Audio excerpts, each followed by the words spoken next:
welcome to Nafi's Not Facing Garden. Today's video I will attempt to show you my little border that I dug out in my Not Facing Garden, and I will emphasize how I managed to sort of make the most of the space and the growing conditions that I have in terms of light, shade and all of that. This is a typical example of what the bed spends most of the day in. This is probably from around, let's say 3:30 for the rest of the daylight in the day. So you see what happens is that at this end we have the maximum amount of sunlight, and then as you carry on down there you're going to see that it's mostly covered in shade of the building, which is classic for most north facing gardens. That's what you have the house casting a shadow.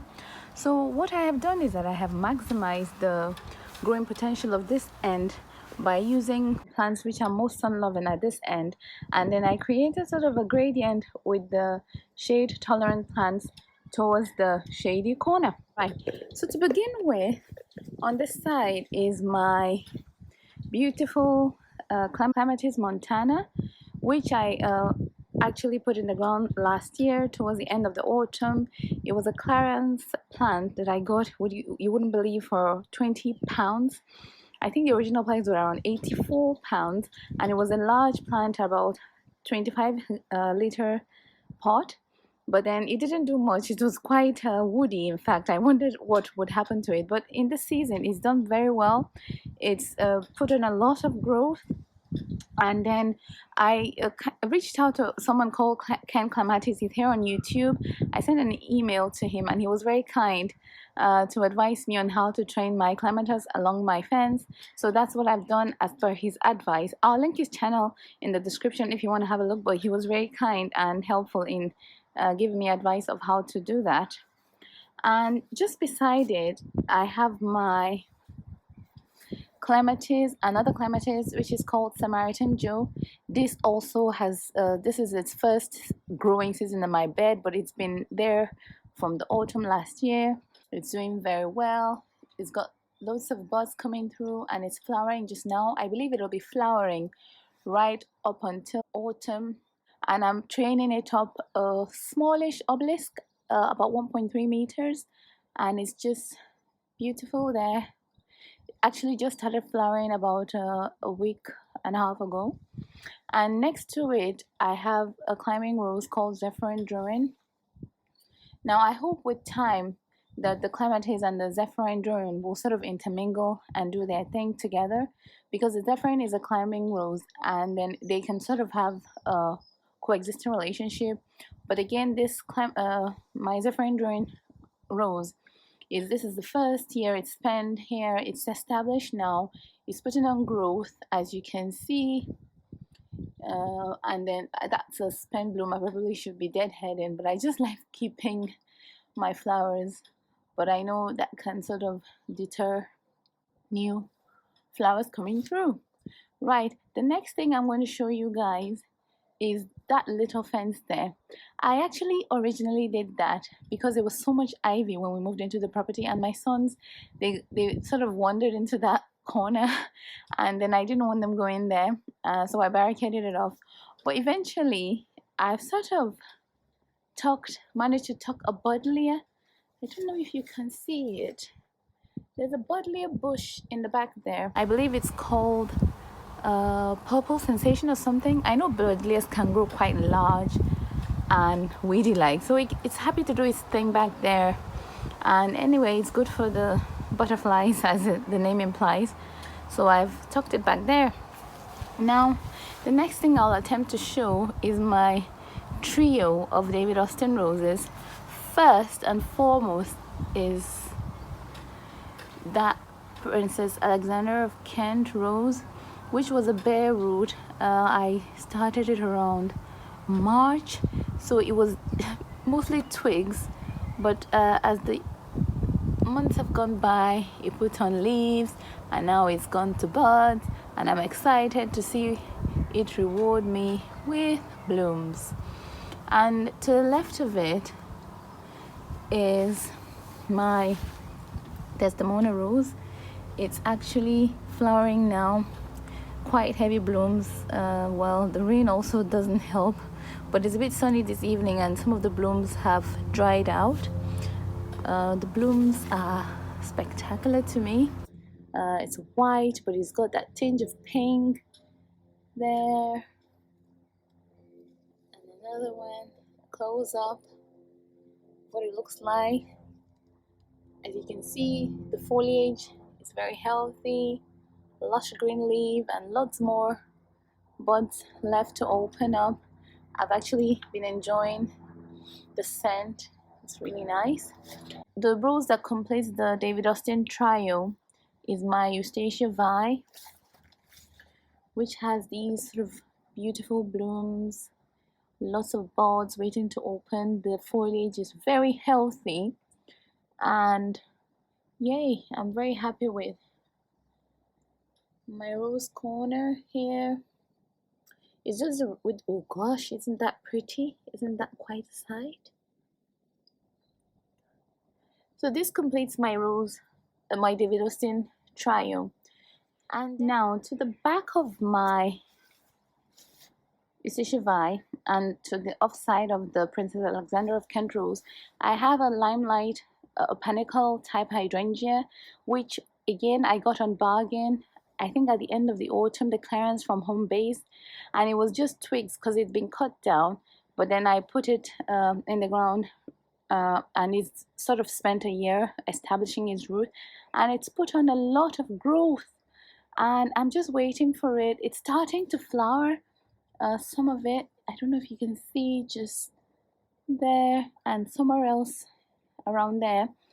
And then I'm just waiting for it to show, because these are quite pretty. They start off green, they turn white and end in a tinge of pink, which lasts all season, including up until the first frost, and they can actually give structural interest over the winter, so that's a good thing. And right in the front, there's a little space in between my roses where sometimes I like to pop in to take photos and sort of water and feed the roses and the hydrangea. I've got low plants that I can just hop over. This is the carnation, scent beautifully. I got them also on clearance from, I think, no, B&M. They were like £1 each or 50p. I managed to grab 4 of them. And then these are my beautiful azaleas. I have them, 3 of them, dwarf azaleas. This actually flowers purple, and there's one here which flowers white, and then an orange one. And I've got stock plants which they scent beautifully. I didn't know these existed actually, but I love them. And I actually desperately started some of seeds, but then probably I don't think they'll be able to flower this year. But this is one thing you can, if you actually want scent. I love scent in the garden, so I try to find things that can give off that evening waft. These are the newer ones, but the older ones that I got are actually flowering or almost done flowering now. But these are the new waves. These were on I think from B&M as well. So yeah, they scent beautifully. And then I have these bedding dahlias. I got them at a local nursery, and I have to say, now I understand the concept of sacrificial plants. These have been attacked by slugs, but I'd rather that happen than for other things to be attached. So I'm happy to leave them in as the sacrificial plants, as they are called these days. Now, behind this camelia japonica, which blooms orange, I have the mint plant. It was a 50p growing type mint that I got from Asda during the Ramadan to make some of my Vietnamese rolls. But my sister just asked why I wouldn't just plant it in my bed, and I did ever since. And it's been doing really well. I know I've been warned that it can go invasive and to keep an eye on the growth, and I'm happy to do that. But that's probably the only edible plant in my garden for now. Right, moving on. And there's another Zephyrin rose. Is big. It's got buds on it, getting ready to flower there. And then there's a galvanized wire you can see along the back there, which hopefully one day it'll be trained along. And then comes these two. Now these were actually given to me by a co-worker, given me when they were like this tall, seedlings, and then I planted them. I don't know what plant this is. If anyone watching knows what it is, she thought it was a weed that had sort of accidentally gotten into her seedling mix, but I don't know. I just kept it well alive. And the other one, she's told me it's a poppy. I'm waiting to see what blooms it produces. I think it was part of a, what's it called, the wildlife type seed mix. At the back of that are two macrophylla hydrangeas. This is starting to flower. There's one here and two. Again, believe it or not, these were £5 last year towards the end of the season. They had been cut down. I got these from Bridgman North Garden Center. And again, one who's planning to start a bed, you can actually, the autumn time is the best time to plant, particularly for your perennials which come back year to year. You can just go out on clearance and get lots of plants. Moving on the border, this is another hosta on clearance. I think it was about £3. It'd been cut down, but this is just the first season I'm seeing it in foliage, and it's put on a lot of growth. I didn't even know it was this big because I bought it. It'd been cut down. And behind there, next to the Zephyrin, this is a shrub rose called Rosa Lucky. It smells beautifully. This is not a David Rustin rose, but it's got beautiful lavender, pink blooms, lovely scent. I think it's what described Old English rose, if I'm not mistaken.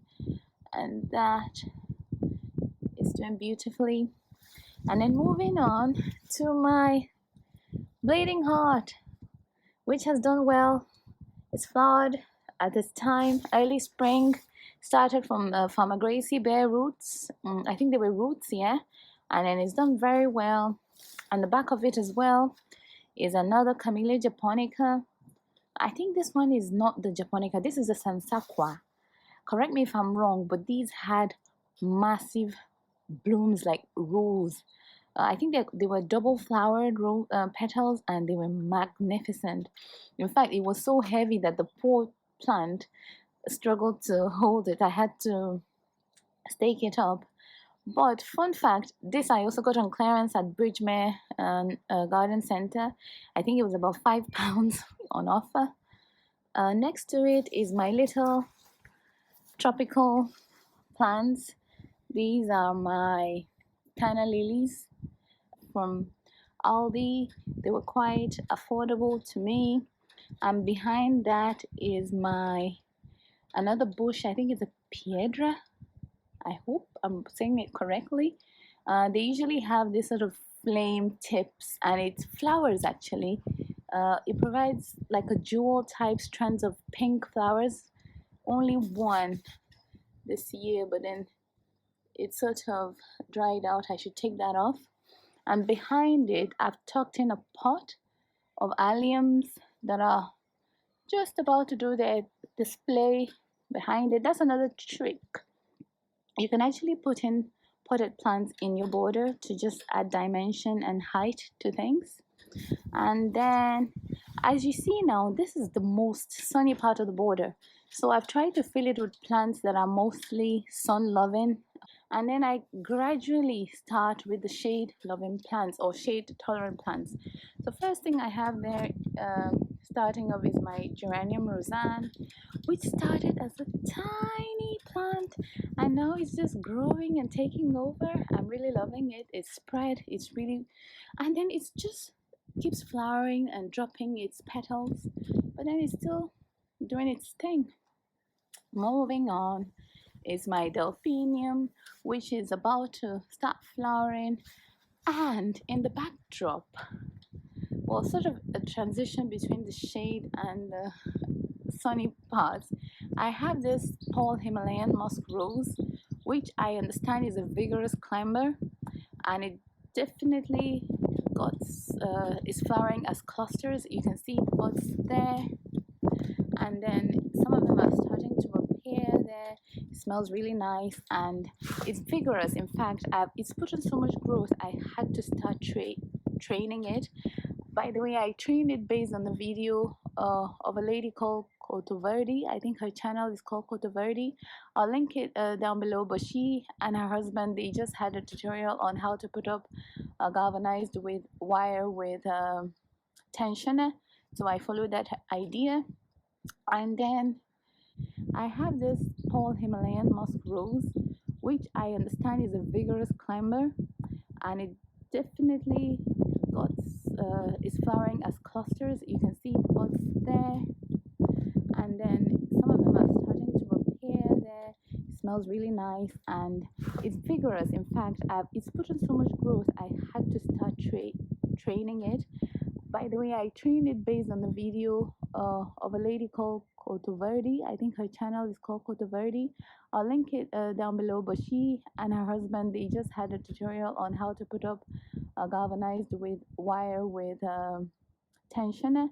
So I followed that idea. And then we move on to other plants that are sort of cottage type shade tolerant. I have the lupin, some hostas. These hostas, as you can see, they've been ravaged. Compared to hostas that I left in the container, these have been attacked by slugs. But then again, it's all part of gardening. You know, the little critters also have to feed. And they were like clearance, maybe 50p or a pound each. I got them. In fact, it was non-existent leaves on them. They've been chopped off, but I think it was about 50p. But yeah, that's worth the money that I pay for it, I would say. The other thing that I haven't addressed is that I'm sure you've probably seen these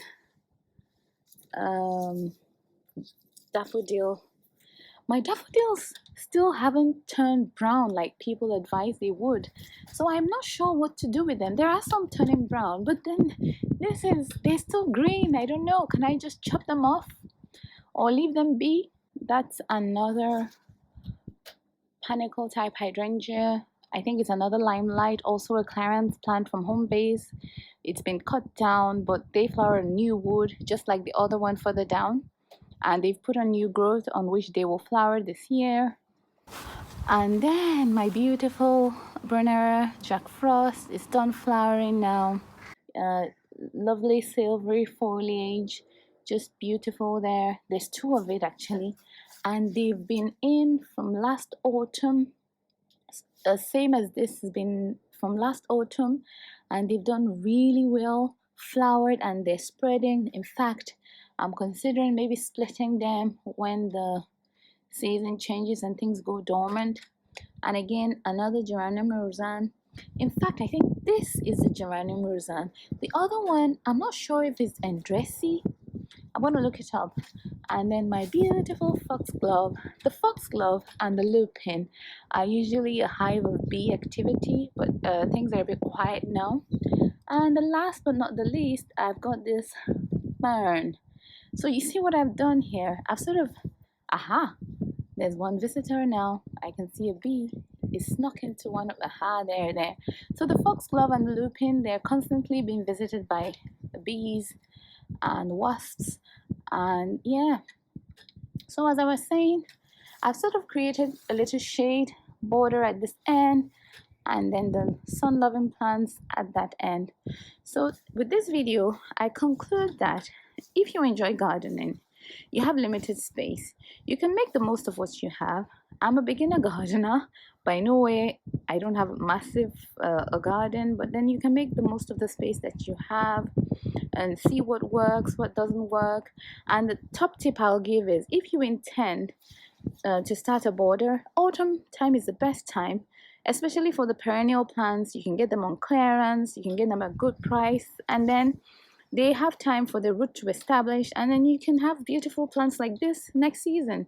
So I hope I've inspired anyone to start a small border in their garden. Just do the work. I did the digging, got out all the stones. It's a new build property. It was very bad soil, but then I incorporated lots of organic matter, farmyard manure, and now I just dig is like butter, and I can plant anything. I can move plants around easily. Thanks for watching this video. If you enjoyed it, please like, comment, and subscribe, and stay tuned for next one. Thank you. Bye.